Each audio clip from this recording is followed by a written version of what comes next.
হিন্দু সৈনিক এনে তারপর আমার দেশের ছাত্রদেরকে, মুসলমানদেরকে হত্যা করার জন্য এই পলাতক সরকার লেলিয়ে দিয়েছিল। বাংলাদেশের পুলিশের চাইতে ওরা ভালো গুলি করতে পারবে, এই জন্য তাদেরকে আনা হয়েছে ভারত ভাড়া করে। এই গোষ্ঠীটাকে দেশপ্রেমিক বলেন, এরপর আপনি ওই দলটা করেন, আপনার লজ্জা থাকা উচিত। এমনকি যাদেরকে মেরেছে সেই ছাত্রদের জানাজা পর্যন্ত এলাকায় পড়তে দেয় নাই। ওরা 9টা ছেলেকে, কেউ কেউ বলছে 12 জন কলেজের স্টুডেন্ট গুলি করে মেরে ফেলেছে, রাস্তার মধ্যে লাশ। সেই লাশকে ভ্যানের মধ্যে তুলেছে। আপনারা জানেন ভ্যান যারা চালায় তারা ওই ভ্যানের নিচে কিন্তু ঘুরে ঘুরে রশি রাখে, চালার নিচে বিশাল রশি লাগে, লম্বা রশি রাখে না, অনেক বড় রশি রাখে। এই রশি দিয়া ওরে বলছে এগুলো বান। পুলিশে ধরে ধরে এভাবে ফিক মেরে মেরে ভ্যানের উপর উঠাচ্ছে। তারপরে 12টা লাশ এভাবে মোড়াইয়া মোড়াইয়া বাঁধছে। উপর দিয়া একটা ত্রিপল দিয়েছে। সেই ত্রিপলে পা ঢেকেছে, কারো কারো মাথা ঢেকেছে, পা খালি কারো মাথা খালি। লাশগুলো নিয়ে যাচ্ছে কার মায়ের আদরের সন্তান রে। ওরা নাকি দেশপ্রেমিক। কিছু দূর যাওয়ার পরে একটা পেট্রোল পাম্পের ভিতরে এই ভ্যানটা ঢুকাই দিছে দিয়ে, তারপরে পেট্রোল পাম্পের যারা আছে ওদেরকে ডাকলো তেল দেওয়ার জন্য। ওরা তো কাঁপতে কাঁপতে আসছে। আসার পরে বললো স্যার কি করব। তারপর এভাবে ত্রিপল সরাইয়ে ফেলাইছে ওর ডাকাত পুলিশগুলো। তারপরে বললো এইটার পর পেট্রোল দে। ওরা পেট্রোল দিয়েছে। বললো স্যার প্লিজ, এইটা পেট্রোল পাম্প, গ্যাস পাম্প একত্রে, তেলের পাম্প, এখানে আগুন দিয়েন না স্যার। তারপরে ওরা একটুখানি দূরে সরাইয়া তারপর আগুন দিয়ে পড়াই 12টা লাশ ভ্যানের উপরে কয়লা করে ফেলেছে। তো একজনকে আগুনে ফেলার অপরাধে যদি নমরুদের প্রতি আপনার এত ঘৃণা হতে পারে, যারা দিন দুপুরে প্রথমে গুলি করে হত্যা করলো, তারা 12টা লাশ একসাথে পোড়াইয়া দিল, তাকে আপনি কি বলবেন? এর চেয়ে বড়, এর চেয়ে নির্মম এবং এর চেয়ে বড় জালেম ফেরাউন পৃথিবীতে আর কেউ হতে পারে? তোমার কলিজা পড়তে পারে, আমি কথা থামাবো না।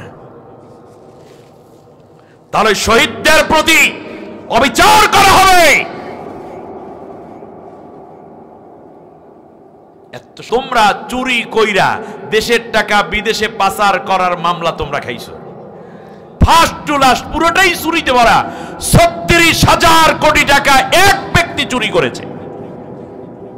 নাম দরবেশ। নাম শুনেছেন আপনারা? হ্যাঁ, দরবেশ। শুধু দরবেশ নাকি, এ হচ্ছে তার কামাইয়ের পুত ওই মহিলা। আমি শুধু এতটুকু বলি শোনেন, যাওয়ার আগে 36,000 কোটি টাকা, এটাই তার শেষ সম্পদ না আরো আছে। এটা শুধু আমার দেশ থেকে পাচার করে বিদেশে পাঠিয়েছে। 553টা বাড়ি আছে বিশ্বের মোট 44টা রাষ্ট্রে। শুধু 44 রাষ্ট্রে, শুনুন, 44টা রাষ্ট্রে 553টা বাড়ি আছে শুধুমাত্র ভূমি মন্ত্রীর। কি বুঝলেন? চিন্তা করেন। এগুলো আপনার গুগলে গেলে পাবেন, ইউটিউবে দেয়া আছে এগুলো সব। শুনুন আমার দেশটাকে কিভাবে খেয়েছে। যাওয়ার সময় যে অত্যাচার, সেটারও বর্ণনা কোরআনের মধ্য থেকে নিয়ে এদের সাথে মিলানোর চেষ্টা করব। রাজি আছেন সবাই শুনতে? ওঠা বসা একটুও চলবে না, একটু শোনেন। সেই জায়গাটা থেকে আল্লাহ রাব্বুল আলামিনের কি কুদরত দেখুন। এই লোকটা দাড়ি কামাইছে, মোষ কামাইছে, সাদা চুলগুলোকে কালো করেছে, এরপরে পায়জামা প্যান্ট সব খুইলা শার্ট আর একটা লুঙ্গি পরছে। এরপরে সদরঘাটের কুলি হইয়া নৌকায় চইরা যায়। কিন্তু জানে না এই নৌকার আগের নৌকা নাই, এখানে চেকপোস্ট বসে গেছে। এখন চুরির নৌকা নাই, এটা এখন মালিকের নৌকা হয়ে গেছে। আহা, ধরছে। ধরার পরে রিমান্ডে নিছে। অনেক কিছুর পরে জিজ্ঞেস করলো, আচ্ছা সব কিছু করছেন বুঝলাম, দাড়িগুলো কামাইলেন কেন? চুপ কর বেটা, তোরা মাসলা মাসাইল কিচ্ছু জানো না, খালি পুলিশগিরি করো। কি স্যার বলেন দেখি। বলল যে দাড়ি রাখা সুন্নত আর জান বাঁচান ফরজ। জান রক্ষা করতে যাইয়া, ফরজ বাঁচাইতে যাইয়া সুন্নত কাইটে ফেলান জায়েজ আছে। কি বলবেন? আর এক কুতুব, তার দাড়ি ছিল না, উনি আবার দাড়ি রাখছে, একটা টুপিও কেনছে কোত্থেকে যেন। এরপরে জৈন্তাপুর দিয়ে আস্তে আস্তে করে দাদার বাড়িতে রওনা করেছে, কলা পাতার উপরে হতাইয়ে গেছে, পোলা পাইনে ধরে কি জানি ফাটাই ফেলাইছে। শেষ পর্যন্ত আদালতে আছে এখনো। আমি একটা তথ্য দিয়ে যাই, ভোলার মানুষ আপনারা আমাকে খুব ভালোবাসেন সেই জন্য বলি, তবে ভোলায় কেউ মারামারি করবেন না। এখন আপনাদেরকে একটা কথা বলি, শোনেন। সেটা হচ্ছে, আপনারা মনে করছেন সব এমপিরা মনে হয় ওই দিকে চলে গেছে, মন্ত্রীরা মনে হয় পার হয়ে গেছে। কোনো চান্দু পার হয় নাই, ওই চিন্তা বাদ দেন। প্রত্যেক চান্দু এখনো ধরার মধ্যে আছে, কেউ যায় নাই, কেউকে যেতে দেয়া হয় নাই। একটু একটু করে বের করে, একসাথে সব বের করলে বহির্বিশ্ব বলবে কি বিরোধী দলের উপরে নিপীড়ন যাচ্ছে। আমি একটা গোপন তথ্য কইয়ে গেলাম। আপনারা যদি মনে করেন যে মনে হয় বাচ্চা গেছে, না, ওই এক একজনকে মাঝে মাঝে উঠায় আর পেপার পত্রিকা মিডিয়া গরম রাখে। হ্যাঁ, পাওয়া গেছে ওই সাতক্ষীরার সীমান্তে, ঢাকা থেকে লইয়া গাড়িতে নিয়ে তারপর সাতক্ষীরা সীমান্ত থেকে দইরে ওখান থেকে আবার নিয়ে আসছে। মূল বিষয় এখানেই আছে সব। আর সিপাতে ফালাইয়া টাকা কোথায় কোথায় রাখছে ওইগুলো বাইর করতে আছে। ইতিমধ্যে প্রায় 20,000 কোটি টাকা বাংলাদেশে চলে আসছে, সামনে আরো আসবে, কারণ ওগুলো সিপাতে সারতেছে। এই জন্যই ডিমের দাম বাড়িয়ে গেছে। আমি চিন্তা করলাম হঠাৎ করে আন্ডার উপরে এত মানে দাম বাড়লো কে? ও পরে চিন্তা করলাম আন্ডা তো সদ্ব্যবহার হচ্ছে, অতএব দাম বাড়ে বাড়ুক, যদি লাগে ভোলা থেকে কিছু ডিম পাঠান যাবে, ঠিক না? কারণ আমরা লাগলে 1 মাস ডিম খাবো না, কিন্তু দেশ জাতির যারা দুর্নীতি অত্যাচার করে মানুষ হত্যা করেছে, সম্পদ লুণ্ঠন করছে, ওগুলো বের হয়ে আসুক। আল্লাহ কবুল করুন, বলেন আমিন। আমার ভাইরা, ইউসুফ আলাইহিস সালাম এক পর্যায়ে জেলের মধ্যে ঢুকতে বাধ্য হলেন, সেখান থেকে বের হলেন। আপনারা জানেন, বের হওয়ার পরে বলতেছেন যে বাদশাহ, আমি তো স্বপ্নের তাবির করলাম 7 বছর দুর্ভিক্ষ যাবে, 7 বছর ভালো ফসল হওয়ার পরই আবার আগামী 7 বছর সুন্দর করে মালামাল মজুদ করতে হবে, গুদাম ঘর বানায়া, পরের 7 বছর মেকআপ করতে হবে। অতএব বাদশাহ, আপনি আমাকে কলা জাআলনি আলা খজাইনিল আরদ, আমাকে আপনি এই খাদ্য মন্ত্রণালয় এবং ভূমি মন্ত্রণালয়ের দায়িত্ব দেন। সুবহানাল্লাহ বলেন। ওয়াকাযালিকা মাক্কান্না লিইউসুফা ফিল আরদ, তার রাষ্ট্র ক্ষমতা চাইয়া নেওয়া জায়েজ আছে, কথা কয় না? জায়েজ আছে না নাই? তার কারণ এখানে যখন সৎলোক বসে তখন দেশের মানুষ সততার পক্ষে চলে, আর যখন এখানে অসৎ লোক বসে তখন দেশের সৎ মানুষের সৎ পথে চলা মুশকিল হয়ে যায়। আমি কি ভুল বলছি না ঠিক বলছি? আমার ভাইয়েরা খেয়াল করুন, এই কথাগুলোই যদি বলি তাহলে আল্লাহ রাব্বুল আলামিন বলছেন, শোনো, শুধুমাত্র ইউসুফই ক্ষমতা চায় নাই, বরং শোনো, ইব্রাহিম পয়গাম্বরও আমার কাছে ক্ষমতা চাইছে। সুবহানাল্লাহ, সুবহানাল্লাহ। ক্বালা রব্বি হাবলি হুকমান ওয়া আলহিকনি বিস-সালিহিন, আল্লাহ তুমি আমার একটা রাজত্ব দাও আর নেককারদের সাথে আমার জান্নাতি হওয়ার তৌফিক করে দাও। এখন আল্লাহ রাব্বুল আলামিন বলেন, ফাকাদ আতাইনা আলা ইব্রাহিমাল কিতাবা ওয়াল হিকমাতা ওয়া আতাইনাহুম মুলকান আযীমা। সুবহানাল্লাহ। আমি আল্লাহ রাব্বুল আলামিন এমনি করি ইব্রাহিমকে আমার কিতাবের জ্ঞান দান করেছি, আর বড় একটা রাষ্ট্রের প্রেসিডেন্ট হিসাবে তাকে যোগ্যতা দান করে ওই রাষ্ট্র পরিচালনার জায়গায় বসাইয়া দিয়েছি। সুবহানাল্লাহ। রাষ্ট্রপ্রধান হইতে চাইলেন ইব্রাহিম আলাইহিস সালাম। আর আমার দেশে যদি হুজুরেরা বলে যে ইসলামী আইন চাই, কোরআনের শাসন চাই, হুজুরে নির্বাচনে দাঁড়াবে, কয় হুজুরে কি কোনো কাম নাই? তেমনি ইব্রাহিম আলাইহিস সালামের চেয়ে বেশি বুঝেন না? সুলাইমান আলাইহিস সালাম আল্লাহর কাছে ডাক দিয়ে বলছে, রব্বি গফিরলি ওয়া হাবলি মুলকান লা ইয়ানবাগি লি আহাদিম মিন বা'দি ইন্নাকা আনতাল ওয়াহ্হাব। আল্লাহ তুমি আমারে এমন রাজত্ব দাও যেই রাজত্ব তুমি কোনোদিন কাউকেও দাও নাই। সুবহানাল্লাহ। দাউদ আলাইহিস সালামকেও আল্লাহ কি দিয়েছিলেন? রাজত্ব দান করেছিলেন। তালুত বাদশাকে আল্লাহ রব্বুল আলামিন রাজত্ব দান করেছিলেন। আল্লাহ রব্বুল আলামিন বলেন, দুনিয়ার মানুষেরা শোনো, এবার মুসার কথা তোমরা শোনো। وَإِذْ قَالَ مُوسَى لِقَوْمِهِ يَا قَوْمِ اذْكُرُوا نِعْمَةَ اللَّهِ عَلَيْكُمْ إِذْ جَعَلَ لَكُمْ أَنْبِيَاءَ وَجَعَلَكُمْ مُلُوكًا وَآتَيْنَاكُمْ مَا لَمْ يُؤْتِ أَحَدًا مِنَ الْعَالَمِينَ। আমার জাতির লোকেরা, তোমরা ছিলে ফিরাউনের রাষ্ট্রে এক উদ্বাস্তের মতো, খালি মায়ের খাইছো আর খাইছো। আল্লাহ তাআলা তোমাদেরকে বাঁচাই দিয়েছেন। আর শোনো, এক পর্যায়ে আল্লাহ তাআলা তোমাদেরকে আমার মাধ্যমে একটা বড় রাজত্বের মালিকও বানাই দিয়েছেন, রাজত্ব দান করেছেন। সুবহানাল্লাহ বলেন। আমার ভাইয়েরা, এমনি করে যুলকরনাইন বাদশার নাম আপনারা শুনেছেন? তামাম দুনিয়ার কি ছিলেন? বাদশা ছিলেন। ওয়ায়াসআলুনাকা আন যিল করনাইন, আল্লাহ শেষবারে বলেন, ইন্না মাক্কান্না লাহু ফিল আরদি ওয়া আতাইনাহু মিন কুল্লি শাইইন সাবাবা। আমি আল্লাহ যুলকারনাইনকে তামাম দুনিয়ার বাদশাহিত্ব দিয়ে সমস্ত প্রাণীর দুঃখ সুখ অনুভূতি দাবি বোঝার যোগ্যতা দান করে দিয়েছিলাম। সুবহানাল্লাহ। শুধু তাই না, এবার চলে যান জাকারিয়া আলাইহিস সালামের কাছে। কার কাছে? আপনাদের কষ্ট হচ্ছে না তো? জাকারিয়া আলাইহিস সালাম বয়স 105 বছর, স্ত্রীর বয়স 95 বছর। মারিয়াম আলাইহিস সালাম তার হইল ভাইরাজি। সম্পর্কে কি? ভাইরাজি।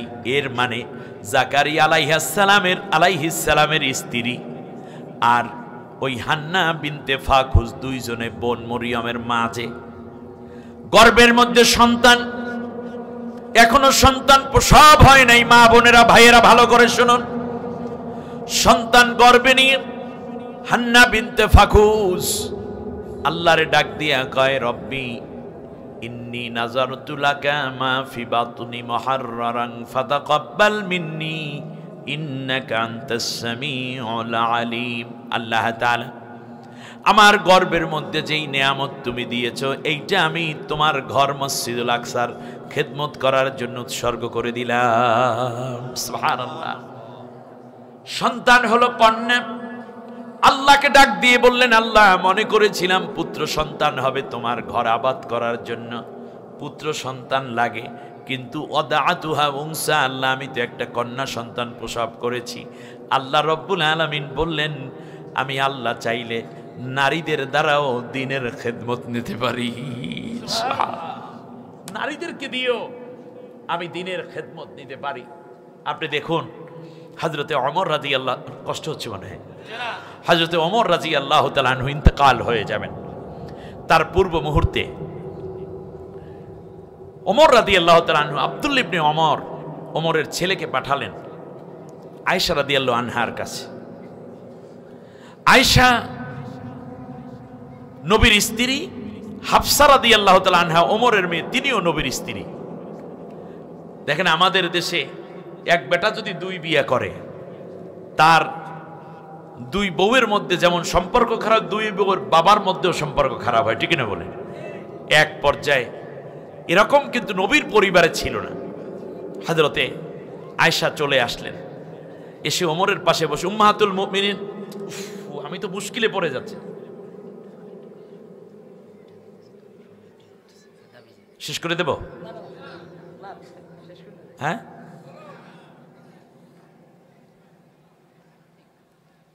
আবার এক কথা বারবার বলেন কেন? শুনুন, দেখছেন হারিয়ে গেছে। আয়েশা রাদিয়াল্লাহু তাআলা আনহা পাশে এসে বসলেন। ওমর চোখের পানি ছেড়ে দিলেন, বলছেন আপনি কাঁদছেন কেন? বলল গতকাল আমি যে স্বপ্ন দেখেছি তাতে মা আমি আর বেশিক্ষণ দুনিয়ায় বাঁচব না। আমি যাওয়ার আগে আপনার কাছে একটা দাবি করব, আমার দাবিটা আপনি রাখবেন? বলল বলেন। বলল যে আমার দাবি হচ্ছে আপনাকে আল্লাহর নবী অনুমতি দিয়ে গেছেন তার পাশে শোয়ার জন্য, কিন্তু আমার মন চায় আপনার আব্বার পাশে নবীর কাছে যদি আমার কবরটা হতো তাহলে আমি আল্লাহ তাআলার কাছে বেশি শুকরিয়া আদায় করতাম। যদিও আপনার হক বেশি, আপনি কি দয়া করে এই স্যাক্রিফাইসটুকু করবেন? আল্লাহর রাস্তে আমাকে এই সুযোগটুকু দিবেন? হযরতে আয়েশা চোখের পানি ছেড়ে ফুফাইয়া কিছুক্ষণ কান্নার পরে বললেন, আমার ইসলামের জন্য, কোরআনের জন্য আপনার অবদান সবচেয়ে বেশি। নবীর পাশে শোয়ার মতো অধিকার আমার নাই, আপনার আছে। সুতরাং আমার দাফন দুনিয়ার জান্নাতুল বাকি কিংবা কোনো এক জায়গায় হবে। আপনি মা বলে আমাকে ডাক দিয়েছেন, আল্লাহ তো দুনিয়ায় আমাকে কোনো সন্তানও দেয় নাই, তবুও আমার সন্তানকে আমার স্বামীর পাশে শোয়াইয়া আল্লাহকে বলবো ওমরের মতো একটা সন্তান আল্লাহ তোমার হাবিবের পাশে শোয়াইয়া দিছিলাম, এই উসিলায় আমারে মাফ করে দাও। আল্লাহ উসিলায় আমাকে মাফ করে দিবেন। নারীরা স্যাক্রিফাইস করতে পারে, আবার নারীরা পৃথিবীর জঘন্যতম হতে পারে, ঠিক কিনা বলেন? আমার বন্ধুগণ, খেদমতের জন্য সন্তান উৎসর্গ করার পরই বলে দিলেন আল্লাহ এত কন্যা সন্তান হয়েছে। আল্লাহ বললেন এটা দ্বারাই হবে। আপনারা জানেন লোহিত সাগরের মধ্যে, আরব সাগরের মধ্যে কলম নিক্ষেপ করলো প্রতিযোগিতায়, জাকারিয়া আলাইহিস সালামের কলম উল্টো বিলে দৌড়ায়, মনে হয় ইঞ্জিন লাগানো। কন্যা দায়িত্ব পেয়ে গেলেন জাকারিয়া। মেয়েটার বয়স 3.5 বছর। কয় বছর? কার বয়স বলেন দেখি? মরিয়মের বয়স। লালন পালন করতেছে তারই খালা। খালার কাছে থাকা মানে মায়ের কাছেই থাকা। 3-3.5 বছর বয়সের শিশু বাচ্চারা আপনারা দেখবেন, যদি বাবা মা যদি বাইরে বের হয় তাহলে বাচ্চা কিন্তু সাথে যায়। ছেলে হোক মেয়ে হোক, বাবা মসজিদে যায়, ও ঘুম ভেঙে যায়, ফজর উঠতে ওঠে, এরকম হয় না? ঘুম ভেঙে যায় মরিয়মের। জাকারিয়া আলাইহিস সালাম কোলের মধ্যে নিয়ে চাদরে জড়াইয়া নেতে নেতে ঘুমাইয়া পড়ে। রুম আছে মেহরাব, মেহরাবের মধ্যে সে ঘুম পাড়াইয়া দিয়া নামাজ পড়াইয়া মুসল্লিদেরকে নিয়ে আলোচনা করে, তালিম দিয়ে শেষ করেন, এরপর আবার বাসায় নিয়ে আসে। কিন্তু আজকে যখনই ফজরের নামাজ আদায় করলেন, কিছুক্ষণ পরেই এক লোক এসে বলল, হুজুর ওই এলাকায় এক লোক মারা গেছে, জানাজা পড়তে হবে। জানাজায় চলে গেলেন। 1 দিন 2 দিন 3 দিন এই কাজ সেই কাজ করে করে মসজিদুল আকসা থেকে প্রায় 15 দিন, 13 থেকে, কোন রিওয়ায়েতে 13 দিন, কোন রিওয়ায়েতে 15 দিন বাইরে। মরিয়মের কথা ভুলেই গেছে। 15 দিন পর যখন আসলেন, এসে দেখতেছে রুমের সামনে বাহির দিয়ে তালা মারা, কিন্তু মরিয়মের 2 জোড়া, মানে 1 জোড়া 2টা ছোট ছোট 2টা জুতা এখনো বাইরে পড়ে আছে। তখন তো মোবাইল ছিল না, তালার চাবিও তো আর কারো কাছে নাই। কলিজার মধ্যে মোসর দিছে, তাড়াতাড়ি দরজা খুলছে, মনে করছে মরিয়ম এতদিন না খাইয়া শেষ হয়ে গেছে, মরে গেছে। এক পর্যায়ে মারিয়াম আলাইহিস সালাম রুমের মধ্যে বসা, জাকারিয়া আলাইহিস সালাম ঢুকে দেখতেছে বড় একটা স্বর্ণের প্লেট, ট্রে, শত শত আইটেমের খাবার। তবে এমন কিছু ফল ফ্রুট রয়েছে যেই ফলগুলো ওই মৌসুমের ফল না। যেমন এখন কাঁঠালের সিজন না, মরিয়মের সামনে সুস্বাদু নির্ভেজাল ফরমালিন মুক্ত কাঁঠাল। এখন আমের সিজন না, মরিয়মের সামনে আম। জামের সিজন না, মরিয়মের সামনে জাম। লিচুর সিজন না, মরিয়মের সামনে লিচু। আনারসের সিজন না, মরিয়মের সামনে পাকা আনারস। জাকারিয়া আলাইহিস সালাম মরিয়মকে দেখে তাড়াতাড়ি করে কোলের মধ্যে উঠাইয়া নিল। 15 দিনে মরিয়মের শরীর স্বাস্থ্য এবং চেহারা সবই আগের চেয়ে 100 গুণ সুন্দর হয়ে উঠেছে। কোলের মধ্যে নিয়ে বলতেছে, মা গো তুমি কেমন আছো? আমাকে মাফ করে দিও, আমি ভুলে গেছি, তোমার কথা আমি একেবারেই ভুলে গেছি, আমারে ক্ষমা করে দাও। খালুজানের কপালে চুমু খায়, আব্বা বলে ডাকে, ডাক দিয়ে বলল, কখনো খালু কখনো আব্বা ডাকে, ওই খালায় যা শিখাইয়া দেয় তাই। ডাক দিয়ে কয়, খালুজান আপনি আল্লাহর নবী, উম্মতের পেরেশানিতে নবুয়তের দায়িত্ব পালন করতে গিয়ে মরিয়মের কথা আপনি ভুলে গেছেন, কিন্তু এই মরিয়মকে যেই আল্লাহ রব্বুল আলামিন বানিয়েছেন সেই আল্লাহ তো মরিয়মকে ভুলে যেতে পারে না। সামনের খাবারগুলো দেখে বলছি, ইয়া মারিয়াম আন্না লাকি হাযা, মরিয়ম তোমার সামনে এত খাবার দাবার এইগুলো কোত্থেকে আসলো? মরিয়ম ডাক দিয়া কয়, খালুজান হাযা মিন ইনদিল্লাহ, আল্লাহ রব্বুল আলামিনের পক্ষ থেকে আসে, আমার কাছে 5 বেলা খাবার আসে। কে দিয়ে যায়? খাবার যা থেকে যায় সেইগুলো নিয়ে যায়, আবার নতুন খাবার চলে আসে। এই 15 দিন পর্যন্ত কত খাবার খাইলাম, পায়খানা প্রস্রাব আমার নাই, এমনকি পায়খানা প্রস্রাবের কোনো পেরেশারও নাই। জান্নাতের খানায় কোনো পায়খানা প্রস্রাব হয় না, কিন্তু উপকার হয়। সুবহানাল্লাহ বলেন। আল্লাহ রাব্বুল আলামিন মরিয়মকে খাবার দেন। জাকারিয়া আলাইহিস সালাম আল্লাহর ডাক দিয়ে কয়, রব্বুল আলামিন আমের সিজন না, তুমি মরিয়মকে আম দাও। জামের সিজন না, মরিয়মকে জাম দাও। কাঁঠালের সিজন না, মরিয়মকে কাঁঠাল খাওয়াও। লিচুর সিজন না, মরিয়মকে তুমি লিচু খাওয়াইয়া দাও। আল্লাহ আমি জানি সন্তান হওয়ার সিজন আমার নাই, বালাগতু মিন কিবারিতিয়া, আমি একেবারে শেষ পর্যায়ে পৌঁছে গেছি বয়সের। ওয়াহানাল আজমু মিন্নি ওয়াশতাআলার রাসু শাইবা, আমার হাড়গুলো শক্ত হয়ে গেছে, চামড়া ধোতরা দিয়ে গেছে। আমার স্ত্রী আল্লাহ আকেরা হয়ে গেছে। 50 বছর আগেই আমার স্ত্রী যৌবন হারাইয়া ফেলাইছে, মাসিক ঋতু বন্ধ, সন্তান কোনোদিন কনসেপ্ট করবে না আমি জানি, কিন্তু আল্লাহ আমের সিজন না তুমি আম দিতে পারো, জামের সিজন না তুমি জাম ফল দিতে পারো। আমার যদিও সন্তানের সিজন নাই, আমার স্ত্রী সন্তান ধারণের সিজন নাই, তুমি আল্লাহ পারো আমার কলিজা ঠান্ডা করার জন্য সন্তান দিতে, আমাকে একটা ফল দিয়ে তুমি ধন্য করতে পারো। জাকারিয়া আলাইহিস সালামের চোখের পানি আল্লাহর কাছে আজকে এত বেশি দয়ার হলো, এত বেশি মায়ার হলো। জাকারিয়া কান্দিস না, ফাবাশশারনাহু বিয়াহইয়া, আমি আল্লাহ রাব্বুল আলামিন তোরে একটা সন্তান দেব রে জাকারিয়া, একটা সন্তান দেব, সেটা আবার পুত্র সন্তান হবে। এই সন্তানের নাম পরবর্তীতে তোর রাখার দরকার নাই, তোর স্ত্রীর রাখারও দরকার নাই, আমি আল্লাহ রাব্বুল আলামিন ওই সন্তানের নাম পর্যন্ত রেখে দিলাম, তার নাম হবে ইয়াহইয়া। সুবহানাল্লাহ।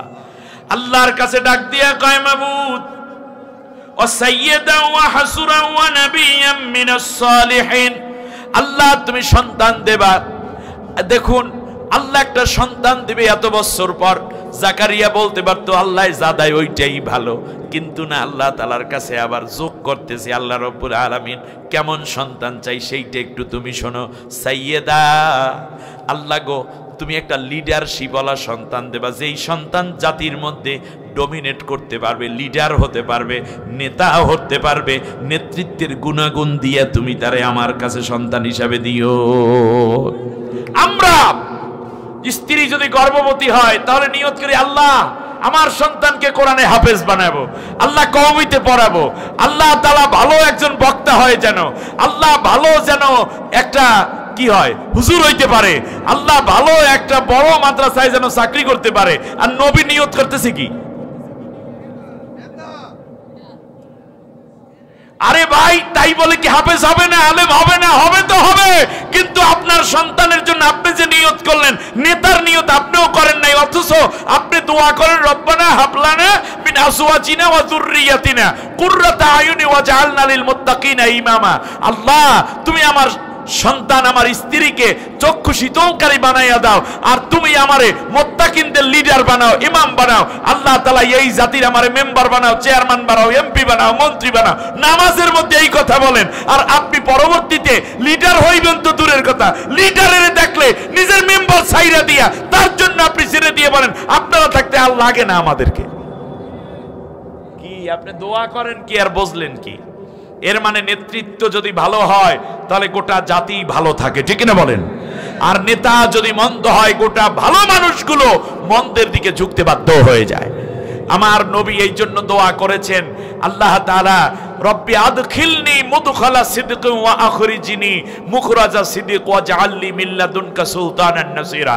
আল্লাহ তুমি আমাকে এই জাতি পরিচালনা করার জন্য একটা রাষ্ট্র ক্ষমতা দান করো। সুবহানাল্লাহ বলেন। আমার ভাইয়েরা, হযরতে জাকারিয়া আলাইহিস সালাম আস্তে আস্তে করে স্ত্রীর কাছে প্রবেশ করলেন। সুবহানাল্লাহ বলেন। স্ত্রীর কাছে যাওয়ার আগে মনের আশা পুরা করছে কে? কথা বলেন না কে? আল্লাহ। তাই মনের আশা পুরা হইলে আল্লাহ তাআলাকে খুশি করতে হয়। সুবহানাল্লাহ বলেন। মনের আশা পূরণের জন্য আল্লাহকে খুশি করতে হয়, পুরা হইলেও আল্লাহকে খুশি করতে হয়। এই জন্য সন্তান হওয়ার পরে আমরা আকিকা করি, বিয়ে করার পরে অলিমা করি। কথা বলেন না? তো এইটা কি হওয়ার কারণে? মনের আশা পূরণ হওয়ার কারণে। আপনাদের মনের মধ্যে কোনো আশা আছে? আচ্ছা, আপনারা মক্কা মদিনায় হজ করতে যেতে চান, এই আশাটা যার যার আছে তারা একটু দুইটা হাত উঁচু করেন তো দেখি।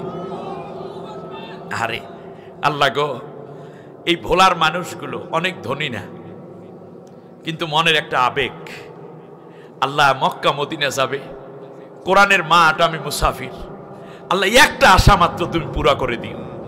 আল্লাহ আজকে মজলিসে যারা ভিক্ষুকও এসেছে, যারা অন্যের বাড়িতে কাজ করে খায় তারাও এসেছে, আল্লাহ সময়ের ব্যবধানে একটা পর্যায়ে তোমার ঘর আর তোমার নবীর রওজা মোবারকের কিনারে গিয়া চোখের পানি সেইটা কান্না করে দোয়া করার একটু তৌফিক নসিব করে দিও।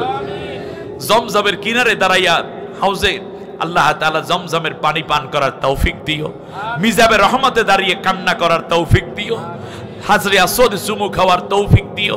মাকামে ইব্রাহিমে দাঁড়াইয়া নামাজ পড়ার তৌফিক দিও। সাফা মারওয়া আরাফায় আল্লাহ হাজিরা দেওয়ার তৌফিক করে দিও। মুজদালিফা এবং জামারাতে উপস্থিত হওয়ার তৌফিক দিও। সর্বোপরি আল্লাহ তাআলা মিজাবে রহমতের নিচে দাঁড়াইয়া 2 রাকাত নামাজ পড়ার তৌফিক করে দিও। হাত নিচু করেন, আল্লাহ তুমি মঞ্জুর করো। আমিন। আল্লাহ কবুল করবেন, কিন্তু আল্লাহর জন্য ছোট্ট একটা অনুদান দিয়ে যান আজকে। আল্লাহ আজকের এই অনুদান কোরআনের জন্য, আজকের এই অনুদান তোমার সন্তুষ্টি। একটি লোক উঠবেন না। আমি জানি আপনারা আমাকে প্রচন্ড মহব্বত করেন, ভোলার মানুষদেরকে আমি মহব্বত করি। আমি অনায়াসে বলি, আমাকে বক্তা বানাইছে এই ভোলার কিছু মানুষেরা। এই যে মাওলানা সফিউল্লাহ ভাই, এই আমার ভাই লোকমান, আরে ছাত্র জীবন থেকে আমারে পাইছে। এক মানুষ গড়ার কারিগর, তার বাবা মরহুম ইউনুস সাহেব মাওলানা। আরে এই লোকটাকে আমি বলতে পারছি না, কি লম্বা টল ফিগার, কথা বলার সময় এত ভদ্রতা বজায় রাখতেন। একটা প্রিন্স কোট পরতেন, এখানে যখন মনোগ্রামটা লাগাইতেন এত সুন্দর ফুটতো তার চেহারাটা, চেহারার মধ্যে নূর ঝলঝল করে, দাড়িগুলো পাকা ছিল। ব্যক্তিত্ব কাকে বলে আমি তার থেকে শিখেছি। আমার মাথায় হাত দিয়ে আমি মাঝে মাঝে বলতাম, আমার বাবা নাই, আমার একটু দোয়া করে দেন। কি দোয়া পইরে যেন কয়, টুপিটা একটু নিজেই সরাইয়া তারপর ফু দিয়ে দোয়া করে দিত। আজকে এই মানুষগুলো আমরা হারিয়ে ফেলেছি।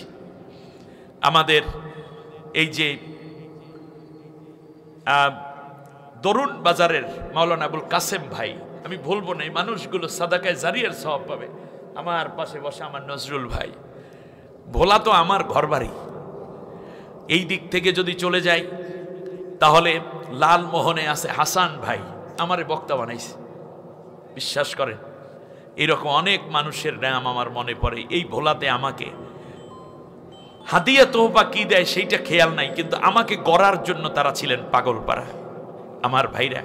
অতএব ভোলা তো আমার ভোলা, ভোলার মানুষ আমার, আমি ভোলার মানুষ, ঠিক না বলেন? সুতরাং আজকের এই মাহফিলটা আমি 5 মিনিটের বেশি নেব না, মাত্র 5 মিনিট সময় ভলান্টিয়াররা রেডি আছে। এই 5 মিনিটের মধ্যে বিসমিল্লাহ কইয়া পকেটে হাত দিবেন। কোন নিয়তে? হজের নিয়তে। জোরে বলেন। আজকে অনেক নিয়ত নাই, একটাই শুধু নিয়ত। কোন নিয়ত? হজের নিয়ত। জাকারিয়া আলাইহিস সালাম যখন এই কথা শুনছেন, সাথে সাথে 10টা দুম্বা জবেও কইরা কইছে, আল্লাহ তুমি যেহেতু ওয়াদা করেছো, এই কারণে আজকে আর কোনো মিস হবে না, এই জন্য আল্লাহ আমি 10টা দুম্বা তোমার রাস্তায় কোরবান করে দিলাম। সুবহানাল্লাহ বলেন। স্ত্রীকে খবর দেওয়ার সাথে সাথে স্ত্রী 70 ভরি স্বর্ণ আল্লাহর পথে দান করে দিয়েছে। আমি বিশ্বাস করি আমার মা বোন আপনাদের অনেকের বিসমিল্লাহ কয়ে পকেটে হাত দেন। অনেকের স্বামী অসুস্থ, নিজে অসুস্থ, বাবা মা নাই পৃথিবীতে, কেউ মাহরুম হবে। এই যে এত তাড়াতাড়ি যাবে কেন রুমাল? সবাই দেবে, কেউ মাহরুম হবেন না। সবাই একটু একটু, এই ছেলেরা তোমরা আর যাইও না, দাঁড়াও, এখানে দাঁড়াও, দাঁড়িয়ে যাও, ভলান্টিয়ার দাঁড়াও। উফ, আমার কথা দিয়ে খেয়াল করো, দাঁড়াও। বাস, লোকগুলোর টাকাগুলো পকেট থেকে বের করতে হবে না বাবা। তুমি যে যাচ্ছ মনে হয় যেন জোয়ার শেষ, একটু ওয়েট করো বাজান, আস্তে আস্তে। সবাই টাকা হাতে নিছেন, হাত খালি হাত উপরে উঠান তো, খালি হাত উপরে উঠান, নারায়ে তাকবীর, এক হাত করে উঠান, এক হাত, এক হাত, এক হাত, বাস। এইবার আল্লাহু আকবার বলেন তো, নারায়ে তাকবীর। আর একবার আল্লাহু আকবার বললে পকেটে হাত দেবেন, অন্যের পকেটে না, নিজের পকেটে। এইবার নারায়ে তাকবীর, বাস। এইবার পকেটে হাত, বিসমিল্লাহ বিসমিল্লাহ, পকেটের মধ্যে হাত, ঠিক আছে তো? ঠিক আছে। এইবার পকেটের মধ্যে যা আছে সব ব্যাগের মধ্যে যাবে, ঠিক আছে কিনা? বাছাবাছি দরকার নাই, দেখবেন কে? জোরে বলেন, দেখবে কে? আল্লাহ তাআলা। একেবারে কেউ মাহরুম হবেন না। 2 টাকা, 5 টাকা, 10 টাকা, 50, 100, 1000, 500 কে দেখবে? আল্লাহ দেখবে। আল্লাহ তাআলা কবুল করে নাও। দেন কই, আমি ডাকই কয়টা? এত কম কে? জি বিসমিল্লাহ। খুচরা কোন কাপ? 8 দিতারেন কই? আপনাদেরটা কই? 1000 টাকা করে কে কে দিবেন? 1000 টাকার নোট, 10টা মানুষ 5000 টাকা করে দেবে। আগামী বছর থেকে 10000 করে দেবে। কোন অসুবিধা আছে? নাই।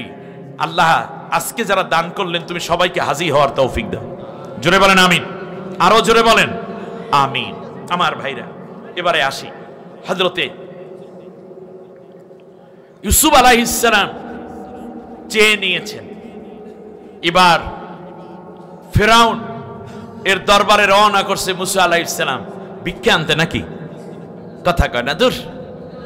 জিকির শিখাইতে, কিতাবের তালিম দিতে না, গিয়ে কালেমার দাওয়াত দিবেন আর গোটা মিশরের প্রেসিডেন্ট হবেন। সুবহানাল্লাহ বলবেন না আপনারা? আমরা জিকির করব, কোরআন পড়ব, তাফসীর পড়ব, ফাজাইলে আমল পড়ব, পিশাবের লেখা বই পড়ব, কিন্তু আল্লাহ আইন দিয়ে এই জমিন চলুক, এই আকাঙ্ক্ষা আমাদের প্রত্যেকের থাকতে হবে, ঠিক না? মুসা আলাইহিস সালামকে আল্লাহ তাআলা বললেন, ইযহাব ইলা ফিরআউন। কে দেশে?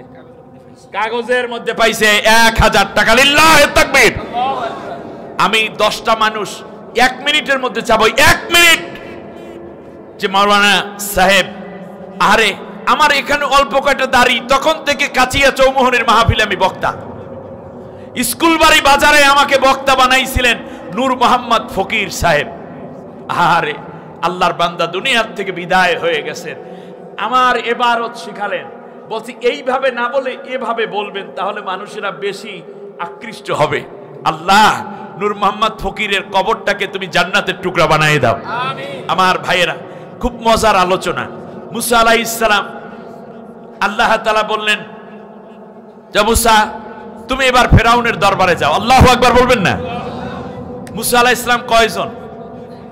একজন। আমার দিকে তাকান, মজা করে এই কথাগুলো শুনেন। মুসা আলাইহিস সালাম আল্লাহরে ডাক দিয়ে, আল্লাহ রব্বিশ রাহলি সাদরি, আল্লাহ তাআলা তুমি আমাকে, রব্বি জিদনি ইলমা, সূরা তোহায় আসছে। ফেরাউন হলো একটা স্বৈর শাসক, তার মোকাবেলায় লাগবে মেধা। মোকাবেলায় লাগবে কি? আরো জোরে বলেন, লাগবে কি? মেধা। এই জন্য মুসা আলাইহিস সালামের কাছে, মুসা আলাইহিস সালাম আল্লাহর কাছে অ্যাটম বোম চায় নাই, গ্রেনেড চায় নাই, ট্যাঙ্ক চায় নাই, চেয়েছেন কি? রব্বি জিদনি ইলমা, আল্লাহ তুমি আমার ইলম বাড়াইয়া দাও। জ্ঞানীরা কথা শুনেন এখন, আর যারা বেশি জ্ঞানী তারা 2-1 জন উঠতে পারেন, কিন্তু আমরা উঠবো না, ঠিক আছে কিনা? একটা মজার ঘটনা। তাহলে কোন স্বৈর শাসকের মোকাবেলা করার জন্য কি অস্ত্র দরকার না মেধা দরকার? এই জন্য পোলাপাইনের স্লোগান ছিল কোটা না মেধা। হ্যাঁ, এইবার গোড়ায় আসেন। আল্লাহ তাআলা বললেন, মুসা আমি তোমার জ্ঞান বাড়াইয়ে দিলাম। সুবহানাল্লাহ বলেন। তাহলে একটা নিয়ামত পাইয়ে গেলেন মুসা, ঠিক না? একটু সামনে গিয়ে ডাক দিয়ে কয়, আল্লাহ আমার তো একটু ভয় করে, কারণ আমি মানুষ। আল্লাহ রাব্বুল আলামিন বললেন, মুসা তাহলে তুমি কি চাও আমার কাছে? আল্লাহ রাব্বুল আলামিন এর কাছে মুসা বললেন, রব্বিশরাহ লি সাদরি, আল্লাহ তুমি আমার বুকের মধ্যে বেশি বেশি সাহস দিয়ে দাও। সুবহানাল্লাহ। ওয়ায়াসসির লি আমরি, আমার কাজকে তুমি সহজ করে দাও। আল্লাহ রাব্বুল আলামিন বললেন, মুসা তুমি আমার কাছে তোমার বুকের সাহস চাইলা, ইশরাহ সদর চাইলা, আমি আল্লাহ রাব্বুল আলামিন তোমার বুকের মধ্যে অঢেল শক্তি এবং সাহস দিয়া দিলাম। সুবহানাল্লাহ। তাহলে স্বৈর শাসকের মোকাবেলায় আরেকটা জিনিস লাগে, কি লাগে বলেন দেখি? কথা কি লাগে? সাহস লাগে। এই জন্য মেধাবীরা যখন সাহসী হইছে তখনই বিজয় আসছে, এর আগে আসে নাই। এর আগে বহুত মেধাবীরা ছিল, বহুত দাঁড়াইছে। ওই বুখারী শরীফের হুজুর, ওই তাফসিরের হুজুর, ওই দাওরায় হাদিস করা হুজুর, ওই মুফতি, ওই হেফাজত, কত আলেমরা যে শাপলা চত্বরে হইছে টুনটুনা টুনটুন। তার কারণ হইছে এখানে দরকার ছিল মেধা, তার সাথে সাহস। দুইটা বোঝেন নাই আপনারা? কিন্তু এখানে একটা মজার জিনিস আছে, যেহেতু তাফসীর একটু বলি। আল্লাহর কাছে মুসা আলাইহিস সালাম বলছেন, রব্বিশরাহ লি সাদরি, আল্লাহ তুমি আমার বুকে সাহস দিয়ে দাও। আর আমার নবী চাওয়ার আগে আল্লাহ তাআলা নবীর বুক ভরা সাহস দিয়ে বলতেছেন, আলাম নাশরাহ লাকা সাদরাক, আমি কি তোমার বুকটাকে প্রশস্ত করে দেই নাই? নবীর চাওয়া লাগে নাই, চাওয়ার আগেই আল্লাহ দিয়ে দিয়েছে। অনেকগুলো ঘটনা আছে নবীর মর্যাদা নিয়ে কথা হলে আজকে হয়তো অন্যভাবে বলতাম। এবারে আসেন, এখন ডাক দিয়ে কয়, আল্লাহ আমার আবার ডর করে। কি করে? কারণ ওর যে সৈন্যবাহিনী সব জায়গায় ওর লোক বসা। আল্লাহ তুমি আমারে একটা সাথী দিয়া দাও, আখি হারুন হুয়া আফসাহু মিন্নি লিসানা রেদান আইয়ুসাদ্দিকুনি, আল্লাহ আমার ভাইটারে আমার সাথী করে দাও, কারণ সে বক্তা হিসাবে ভালো। তাহলে বোঝা যায় শুধু আন্দোলন করলে হবে না, শুধু জ্ঞান থাকলে হবে না, সাহস থাকলে হবে না, সাথে বক্তা ভালো বক্তব্য দিতে পারে এমন লোকও লাগবে। এই জন্য সমন্বয়কদের মধ্যে দেখবেন কত সুন্দর সুন্দর বক্তাও আছে। কয়টা পাইল? তিনটা। এই পর্যন্ত পাইল কেনা? কয়টা পাইছে মুসা? এই তিনটা হইলেই বিজয় হবে না। স্বৈর শাসকের মোকাবেলায় এইটা করলেই হবে না। এখন মুসা আলাইহিস সালাম যায় আর কয়, আল্লাহ এখনো পাও কাঁপে। আল্লাহ ডাক দিয়ে কয়, মুসারে কি কও? কয়, আল্লাহ আমি তো মানুষ, আমার ভিতরে ভয় দিয়েছো তুমি, আবেগ দিয়েছো, আমার ভয় করে। আল্লাহ ডাক দিয়ে কয়, মা তিলকা বিয়ামিনিকা ইয়া মুসা, ও মুসা তোমার হাতের মধ্যে ওইটা কি? কয়, আল্লাহ এটা তো একটা লাঠি। এর মানে বোঝা যায় স্বৈর শাসকের মোকাবেলা করার জন্য একটা লাঠিও লাগবে। কথা কয় না? হেফাজতের ভাইরা যখন গেছে, জমাতের লোকেরা যখন বাইরেছে, বিএনপির লোকেরা যখন সমাবেশ ডাকে, লাঠিটাও সাথে নাই। ভীতু কাপুরুষ, টাকা পাইলে যায়, টাকা না পাইলে যায় না, ঠিক কিনা কন? বেশি বাইরে না, অল্প অল্প বের হয়। আল্লাহ রাব্বুল আলামিন বললেন, সংখ্যা দিয়ে দরকার নাই, অবশ্যই তোমরা যারা বের হবা তাদের শক্তি সাহস থাকতে হবে, গিলেম থাকতে হবে, জ্ঞান থাকতে হবে। দেখেন নাই ওদের কাজটা কি? 6 তারিখের প্রোগ্রাম লইয়া আইছে 5 আগস্টে, ঠিক কিনা কন? আমরা বলি অবরোধ, ওরা কয় কমপ্লিট শাটডাউন। কথা কয় না? দেয়ালিকাগুলা দেখলে কি বোঝেন আপনারা? সব মেধাবীরা এক হয়ে গেল, বক্তাগুলা ভালো বলতে পারে তারা এক হয়ে গেল, বুকের মধ্যে সাহস জমা হয়ে গেল। বলল মারবি মারবি, কিন্তু কেউ পিছপা হব না, মরলে একটা মরলে 10টা দাঁড়াবো। ওই যে পুলিশটাই বলতেছিল স্বরাষ্ট্রমন্ত্রীর কাছে, মনে আছে আপনাদের?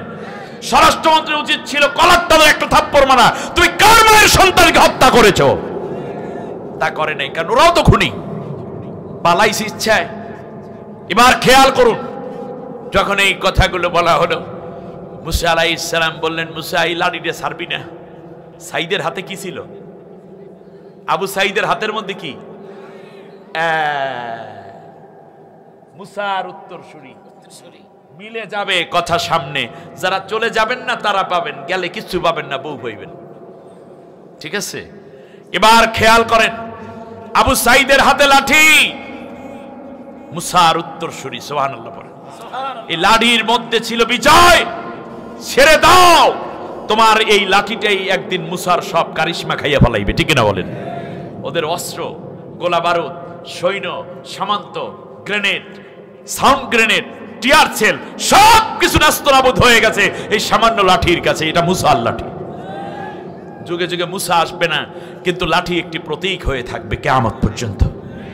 আবু সাইদের যত ছবি, সব ছবি হাতে কি আছে? একটা লাঠি। সামনে আগায়। কয়টা পাইছে এই বন্ধু মুসা? 3টা না 4টা?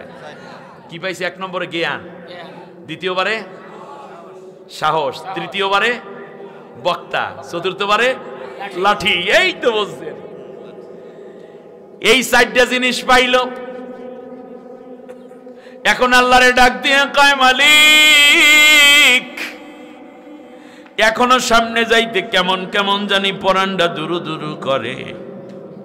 আমার আল্লাহ ডাক দিয়ে কয়, মুসারে একটা বড় স্বৈর শাসকের সামনে আমি তোরে একা ছাইড়া দেব না। ও মুসা, আমি এমন এক আল্লাহ, আমি কোনো মানুষকে ঘরের বের হওয়ার পরে বের হতে বলে আমি তারে একা ছেড়ে দেই না। মুসারে, আমি তোর সাথে থাকবো। ইন্নী আরাকা ওয়া আসমা, আমি প্রতিটা মুহূর্ত মনিটরিং করব, প্রত্যেকটা মুহূর্ত আমি তোরে দেখে রাখবো এবং তোর কথা শুনতে থাকবো। সুবহানাল্লাহ। আমি বিশ্বাস করি এই পৃথিবীতে যত বড় স্বৈর শাসক এসেছে, আল্লাহ তাদের পরাজিত করেছেন সামান্য জিনিস দিয়া। ঠিক না বলে? নমরুদের মতো স্বৈর শাসককে আল্লাহ শেষ করছে কি দিয়া? মশা দিয়া, তাও ভালো মশা, ল্যাংড়াটা দিয়া। আব্রাহার মতো বিশাল হস্তি বাহিনীকে আল্লাহ পরাজিত করেছেন কি দিয়ে? ছোট্ট ছোট্ট আবাবিল পাখি দিয়ে। সুবহানাল্লাহ পড়বেন না আপনারা? অতএব স্বৈর শাসকের পতনটা যে হয়েছে, এটা আল্লাহ তাআলা ছোট্ট ছোট্ট বাচ্চাগুলো দিয়েই করাইছে, কিন্তু সাথে ছিল আল্লাহর অগণিত ফেরেশতা। অতএব তোমরা একারা বিজয় অর্জন করো নাই। মুরব্বীদের দোয়া, আল্লাহর ওলিদের চোখের পানি, তাদের উপর নির্যাতিত মাজলুম হওয়ার যে আক্ষেপ, এই সব কিছু তোমাদের সাথী হয়ে আল্লাহ তোমাদের মাধ্যমে বিজয় করিয়ে দিয়েছেন। মুসা পয়গম্বর আলাইহিস সালাম ফিরআউনের সামনে হাজির। মুসা আলাইহিস সালামকে লক্ষ্য করে বলতেছে, অফাআলতা ফাআলতা কাল্লাতি ফাআলতা ইন্নাকা মিনাল কাফিরিন। ও মুসা, তুমি যা করার তা তো করেই যাচ্ছ। তুমি তো, আমি দেখছি, একটা পুরাপুরি একটা বড় কাফের হয়ে গেছো। মুসারে গালি দিচ্ছে ফেরাউন কি বলে? আপনাদের মনে রাখতে হবে কি বলে গালি দিচ্ছে? কাফের বলে গালি দিচ্ছে। মুসা আলাইহিস সালাম বলল যে আল্লাহ ছাড়া কোনো ইলাহ নাই। সাথে সাথে ফেরাউন বলল, জারুনি আক্তুল মুসা ওয়াল ইয়াদউ রাব্বাহু ইন্নী আখাফু আইয়ুবাদদিলা দীনাকুম।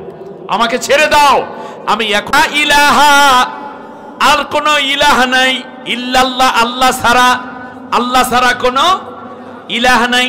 সাথে সাথে ফেরাউন বলল, ক্বালা ফিরআউনু ইয়া আইয়ুহাল মালাউ মা আলিমতু লাকুম মিন ইলাহিন গায়রি। আমার সভাসদগণ, আমি ছাড়া আর কোন ইলার খবর কি তোমাদের কাছে আছে? মুসা কয় কি? মুসা কয় আরাক ইলার কথা। জাতির লোকদেরকে জিজ্ঞেস করলো, মন্ত্রীদেরকে, এমপিদেরকে, যে আমি ছাড়া কি আর কোনো ইলা আছে? তখন ফেরাউনের লোকেরা বলল, না, আসলে আর কোনো ইলা নাই। তার কারণ শিক্ষক যদি ঘরে স্কুলে কোনো ছাত্রকে জিজ্ঞেস করে, এই বলো দেখি, আমি তোমাদের কাছে খারাপ টিচার না ভালো টিচার? তখন কি বলে ছাত্ররা? ভালো টিচার। ঠিক এইভাবেই আমি আজ যারা পলাতক সরকারের দলের লোক আছেন, আমি আপনাদের একটা ভালো সুসংবাদ দেই, কারণ এই লোকগুলো আমার তো কোনো ক্ষতি করে নাই, কিন্তু জাতির ক্ষতি করেছে তার নেতারা। এই জন্য আমি বলি, শোনেন, এই পর্যন্ত 4236টা মূর্তি বানাইছে, শুধু তার বাবার মূর্তি।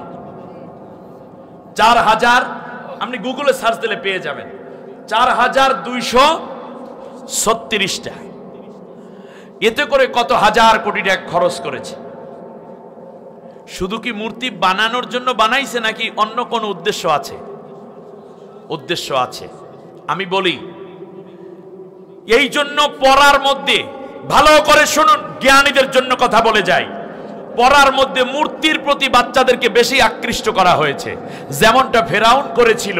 ওয়া আদাল্লা ফিরআউনু কওমাহু ওমা হাদা, ফেরাউন জাতির লোককে পথভ্রষ্ট করেছিল তার শিক্ষা ব্যবস্থার মধ্যে। জাতির উন্নতি কিংবা সত্য পথ দেখবে এই রকম কোন শিক্ষা ফেরাউন দেয় নাই। কার কথা? আল্লাহর কথা। এবার আপনি দেখেন মূর্তির ছবি, আর প্রথম পৃষ্ঠা শেষ পৃষ্ঠা হইতে শুরু করিয়া 1 থেকে এম পর্যন্ত সব জায়গায় বাপ বেটির ছবি তো আসি। এর এমন কি লক্ষ্মী দেবীর ছবি, কালী দেবীর ছবি, সেখান থেকে ধরে দুর্গার ছবি, এইগুলো মুসলমানদের সন্তানদের পিঠে বহন করতে বাধ্য করেছিল। এইদিকে বাইরে আছে মূর্তি। আপনারা মনে করবেন না এই মূর্তিগুলো কেবলমাত্র বানানোর জন্য বানিয়েছে, বরং উদ্দেশ্য হলো আস্তে আস্তে করে যদি মূর্তির দিকে আকৃষ্ট করা যায়, যারা প্রাইমারি শিক্ষক তাদের সামনে, স্কুলের সামনে একটা করে মূর্তি বানানো, তাহলে এটা কর্মসূচি যখন আসবে তখন প্রতিদিন সকালবেলা এই মূর্তিকে ফুল দিয়ে তারপর ক্লাসের ভিতর ঢুকতে হবে। যদি কোনো শিক্ষক ফুল না দেবে তাহলে সে হবে বিএনপির লোক, জামাতের লোক, মৌলবাদী, অতএব তার চাকরি নট। তার কারণ কিছু পালা কুত্তা প্রত্যেক এলাকায় সে রেখেছে, এমনকি প্রয়োজনে আইন করত তারা। ছাত্রদেরকে এই কাজই করাতো। কমপক্ষে এই মূর্তিগুলো ভাঙ্গার মাধ্যমে একটি কাজ হয়ে গেছে, তা হলো এই যে আল্লাহ তাআলা দয়া করেছেন তবলিগওয়ালার দেশ, নামাজিদের দেশ, দাড়ি টুপিওয়ালা মুসলমানের বাংলাদেশ, পীর মাশায়েখ মুরিদের বাংলাদেশ, আল্লাহর জমিনে আল্লাহর দ্বীন কায়েমের জন্য জীবন দানকারী শহীদের রক্তে ভেজা বাংলাদেশ, দেশের জন্য মায়া ওলা বিভিন্ন দল এবং লোক যারা দেশকে সবচেয়ে বেশি ভালোবাসে, জাতীয়তাবাদ, এই রকম যারা রয়েছে, সেই মানুষগুলো চোখের পানিতে হাফেজ কোরআন হাজী সাহেবদের বাংলাদেশ, এখানে একসাথে লক্ষ লক্ষ সন্তান, নারী, পুরুষ এইভাবে মূর্তি পূজা করে মুশরিক হয়ে যাবে। আল্লাহ এটা চান নাই বলি তোমার বাবার মূর্তিগুলা ভাঙ্গা মাটির সাথে মিশাইয়া দেওয়া হয়েছে। এর দ্বারা কোটি কোটি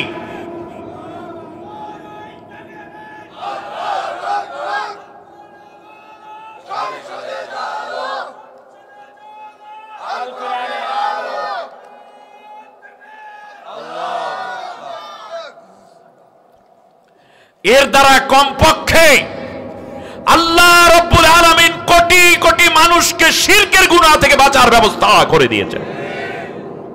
শুনুন, ফেরাউন শেষ পর্যন্ত বলল যেবার কাজ করো, মুসার ইলে আছে নাকি, একটা কাজ করো, আমাকে ওয়া আউকিদিলি আইয়া হামানু على التين فاجعل لي صرحا لعلي أطلع إلى إله موسى وإني لأظنه من الكاذبين। ডাক দিয়া কয়ো হামান, মুসারে জিজ্ঞেস করো তার আল্লাহ কোথায় থাকে। খেয়াল করেন এই কথাটা, ইলার দাওয়াত দেওয়ার পরে ফেরাউন ডাক দিয়ে কয় ওর মুসারে জিজ্ঞেস করো তো ওর আল্লাহ কই থাকে, ওর ইলা কই থাকে। মুসা আলাইহিস সালাম বলেন আল্লাহ থাকে আরশে। দেখাই দিয়েছে কোন দিকে? উপরের দিকে। ডাক দিয়া বলল ফেরাউন, এই আমার জন্য একটা সিঁড়ি বানা। হামান কই? যত লাখ টাকা লাগে উঁচু কর। তারপরে মুসার ইলাকে মোকাবেলা করে আমি দেখাইয়া দেব ওর ইলা নাই, আমি ইলা।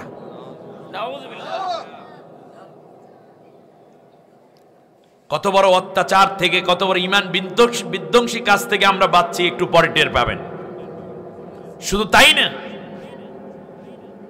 ডাক দিয়ে বলে দিল ক্বালা লা ইন ইত্তাখাযতা ইলাহান গায়রি লা আজআলান্নাকা মিনাল মাসজুনিন, আমার জাতির মধ্যে ডোল শহরত করে দাও। কেউ যদি আমাকে বাদে অন্য কাউকে ইলাহ মানে লা ইলাহা ইল্লাল্লাহ বলে, তাহলে আমি আল্লাহর, আমি বললাম, আমি ফেরাউন বলে দিলাম, তাকে অ্যারেস্ট করব এবং তাকে আমৃত্যু কারাদণ্ড দিয়ে জেলের মধ্যে পচাবো। ইসলামী আন্দোলনের আলেমদেরকে, নেতৃবৃন্দকে জেলের ভিতর ঢোকানোর মূল কারণ ছিল এটাই, দুই কারণে। এক শ্রেণী জেলে গিয়েছে, তারা বাংলাদেশে ভারতের দালালি পছন্দ করে নাই, এই কারণে জাতীয়তাবাদীর উপর তারা খেপেছে, আর ইসলামী শক্তির উপর খেপেছে এই জন্য যে ওরা যা বলে তা তারা মানতে পারে না, এই কারণেই তাদেরকে জেল এবং ফাঁস দেওয়া হয়েছে। আবার শুনুন, একথা শোনার পর আল্লাহ রাব্বুল আলামিন বললেন, শোনো, কিন্তু মুসা পয়গম্বরের কথা শুনে, এক ইলার কথা শুনে 9 জন যুবক এক জায়গায় দাঁড়ানো, 9 জন যুবক। মুসা পয়গম্বর দাঁড়িয়ে বললেন, আল্লাহ ছাড়া কোনো ইলা নাই, আমি আল্লাহর রাসূল, লা ইলাহা ইল্লাল্লাহ মুসা কালিমুল্লাহ। সাথে সাথে ওই 9 যুবক ইসলাম গ্রহণ করলো। কার দলে যোগ দিয়েছে? মুসার দলে। এই কথা গোয়েন্দাদের কানে পৌঁছে গেছে। পৌঁছার সাথে সাথে অ্যারেস্ট করে 9 যুবককে কাছে আনা হলো। এবার জিজ্ঞেস করতেছে, ফামা আমানা লি মুসা ইল্লা যুররিয়াতুম মিন কওমিহি আলা খাউফিন মিন ফিরআউন ওয়া মালাইহিম আইয়াফতিনাহুম। যুবকরা সাহস করেছে, সাহস করার সাথে সাথে তারা ইসলাম গ্রহণ করেছে, কিন্তু 9 যুবক গ্রেপ্তার হয়ে গেছে। 9 যুবককে জিজ্ঞেস করতেছে, কিরে যুবক, তোদেরকে দেখতে তো ভালোই লাগে, তোদেরকে দেখতে ভালো লাগে, মেধাবী তোরা, কিন্তু মুসার দলে যোগদান করেছে কেন? এখন জিজ্ঞেস করতেছে, ক্বালা আমানতুম লাহু ক্বাবলা আযানা লাকুম, আমার অনুমতি ছাড়াই তোরা মুসার উপরে ঈমান আইনে ফলাইছো, মুসার দলে যোগ দিছো। এর মানে ফেরাউনের রাষ্ট্রে অন্য দল যদি কেউ করতেও চাইতো, তাও আবার তার অনুমতি নিয়ে বিরোধী দল বানান লাগবে। কত বড় স্বৈর শাসক আপনি বুঝছেন? মানে ওই জাতীয় পার্টি মার্কা হওয়া লাগে আর কি। যে যদি এত কিছুই হয়, তাই আপনি বলেন, তাহলে আমরা যা আছি আমি আপনাকে দলে যোগদান করে দিই। কয় না, বাইরে থাকা ভালো, খাদিল থাকলেই তো হইল, ঠিক কিনা? কন পোলা বাইনে স্লোগান বানাইছে, যেই পথে গেছে আপা সেই পথে যাবে জাফা, বুঝিয়া লইয়েন। জিজ্ঞেস করলো, আমানতুম লাহু ক্বাবলা আন আযানা লাকুম, ক্বাবলা আযানা লাকুম, আমার অনুমতি ছাড়াই, তাহলে তোমাদেরকে একটা শাস্তি দেব। ভয় দেখাচ্ছে কে? ফিরআউন। লাউ কাত্তিআন্না আইদিয়াকুম ওয়া আরজুলাকুম মিন খিলাফিন ওয়া লাউসাল্লিবান্নাকুম ফি জুযইন নাখল। 2টা শাস্তির কথা বলল। যদি ফিরে না আসো, তাহলে তোমাদের হাত পা বিপরীত দিক থেকে কেটে ফেলবো, আর না হয় তোমাদেরকে খেজুর গাছের সাথে ফাঁসিতে ঝুলাইয়া মারবো। এ কথা শোনার পর যুবকরা ভয়ে কলমা ছাইড়ে দিয়েছে, ঠিক না? কথা বলে না। এই জন্য ফেরাউনের মোকাবেলা করতে কি লাগে? সাহস লাগে। এরা সেই যুবক যাদের সাহস আছে। সুবহানাল্লাহ কয় না? দাঁড়িয়ে গেল, বলল, তুমি আমাদের হাত পা কাটবা। ফেরাউন শোনাব, হাত এবং পা কাটবে তো দূরের কথা, তুমি যদি আমাদের চুলের আগা থেকে নিয়ে পায়ের পাতা পর্যন্ত সবকিছু কেটে টুকরা টুকরাও করে ফেলো, এরপরেও যেই আল্লাহর উপরে, যেই ইলার উপরে আমরা বিশ্বাস করেছি, এই ঈমান থেকে এক চুল পরিমাণ পরিবর্তন হয়ে যাব না। 7 জন যুবককে বিপরীত দিক থেকে হাত পা কাটলো। একজনের হাত ডান হাত বাম পা, আর একজনের বাম হাত ডান পা, বিপরীত থেকে। কথা বুঝেন নাই? এরকম কয়জন? 7 জন। আর ফাঁসি দিয়েছে 2 জনকে। মোট কয়জন? কিন্তু আপনারা জানেন যে মাত্র 7 জনের হাত পা কাটছে, এই কারণে সে হয়েছে কি? ফেরাউন। জোরে বলেন, সে হয়েছে কি? ফেরাউন কি আপনাদের ঘৃণার পাত্র না মহাব্বতের পাত্র? ঘৃণার পাত্র।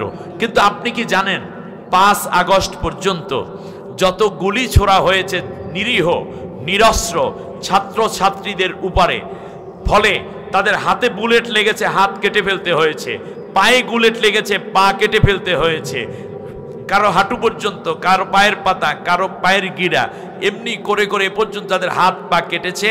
তাদের সংখ্যা 2398 জন। তাহলে 7 জনের হাত কাইটা যদি ফেরাউন এত বড় ঘৃণার পাত্র হইতে পারে, যার কারণে প্রায় 2500 যুবকের হাত পা কাটা হলো, সে কত বড় লেডি ফেরাউন একবার চিন্তা করে দেখেন। এরপরও এই দলটা করো তুমি।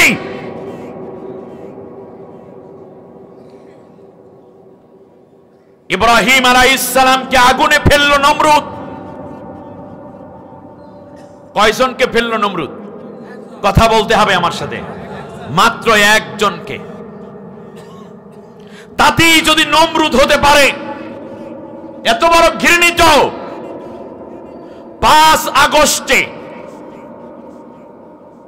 বাড্ডা, উত্তর বাড্ডা, শাহজাদপুর এলাকা দিয়ে ব্রাক ইউনিভার্সিটি, ইন্ডিপেন্ডেন্ট ইউনিভার্সিটি, এই রকম ইউনিভার্সিটি গুলো থেকে যেই ছেলেমেয়েরা মিছিল বের করেছে, তাদের উপরে ভারতীয় সৈন্য, বিদেশ থেকে ভারতীয় হিন্দু সৈনিক এনে তারপর আমার দেশের ছাত্রদেরকে, মুসলমানদেরকে হত্যা করার জন্য এই পলাতক সরকার লেলিয়ে দিয়েছিল। বাংলাদেশের পুলিশের চাইতে ওরা ভালো গুলি করতে পারবে, এই জন্য তাদেরকে আনা হয়েছে ভারত ভাড়া করে। দেখেন নাই সেই দিন ভারতীয়রা পালিয়ে গেছে। এরপরেও আপনি একে দেশপ্রেমিক বলেন, এই গোষ্ঠীটাকে দেশপ্রেমিক বলেন, এরপর আপনি ওই দলটা করেন। আপনার লজ্জা থাকা উচিত। এমনকি যাদেরকে মেরেছে সেই ছাত্রদের জানাজা পর্যন্ত এলাকায় পড়তে দেয় নাই। শুনুন, আরো শুনুন, আমি শুধু একজন আলেম হিসাবে বলছি না, আমি এই দেশের একজন প্রথম শ্রেণীর নাগরিক, সচেতন, আমি একজন দেশপ্রেমিক মুসলিম। পাগল হয়েন না, শুনেন। এবার ওরা 9টা ছেলেকে, কেউ কেউ বলছে 12 জন কলেজের স্টুডেন্ট গুলি করে মেরে ফেলেছে। রাস্তার মধ্যে লাশ, সেই লাশকে ভ্যানের মধ্যে তুলেছে। আপনারা জানেন ভ্যান যারা চালায় তারা ওই ভ্যানের নিচে কিন্তু ঘুরে ঘুরে রশি রাখে, সালার নিচে বিশাল রশি লাগে, লম্বা রশি রাখে না, অনেক বড় রশি রাখে। এই রশি দিয়া ওরে বলছে এগুলো বান। পুলিশে ধরে ধরে এভাবে ফিক মেরে মেরে ভ্যানের উপর উঠাচ্ছে। তারপরে 12টা লাশ এভাবে মোড়াইয়া মোড়াইয়া বাঁধছে। উপহার দিয়া একটা ত্রিপল দিয়েছে, সেই ত্রিপলে পা ঢেকেছে, কারো কারো মাথা ঢেকেছে, পা খালি, কারো মাথা খালি। লাশগুলো নিয়ে যাচ্ছে কার মায়ের আদরের সন্তান রে। ওরা নাকি দেশপ্রেমিক। কিছু দূর যাওয়ার পরে একটা পেট্রোল পাম্পের ভিতরে এই ভ্যানটা ঢুকাই দিছে, দিয়ে তারপরে পেট্রোল পাম্পের যারা আছে ওদেরকে ডাকলো তেল দেওয়ার জন্য। ওরা তো কাঁপতে কাঁপতে আসছে। আসার পরে বললো স্যার কি করব। তারপর এভাবে ত্রিপল সরাইয়ে ফেলাইছে ওর ডাকাত পুলিশগুলো। তারপরে বললো এইটার পর পেট্রোল দে। ওরা পেট্রোল দিয়েছে। বললো স্যার প্লিজ, এইটা পেট্রোল পাম্প, গ্যাস পাম্প একত্রে, তেলের পাম্প, এখানে আগুন দিয়েন না স্যার। তারপরে ওরা একটুখানি দূরে সরাইয়া তারপর আগুন দিয়ে পোড়াইয়ে 12টা লাশ ভ্যানের উপরে কয়লা করে ফেলেছে। তো একজনকে আগুনে ফেলার অপরাধে যদি নমরুদের প্রতি আপনার এত ঘৃণা হতে পারে, যারা দিন দুপুরে প্রথমে গুলি করে হত্যা করলো, তারা 12টা লাশ একসাথে পোড়াইয়া দিল, তাকে আপনি কি বলবেন? এর চেয়ে বড়, এর চেয়ে নির্মম এবং এর চেয়ে বড় জালেম ফেরাউন পৃথিবীতে আর কে হতে পারে? তোমার কলিজা পড়তে পারে, আমি কথা থামাবো না। তাহলে শহীদদের প্রতি অবিচার করা হবে। এত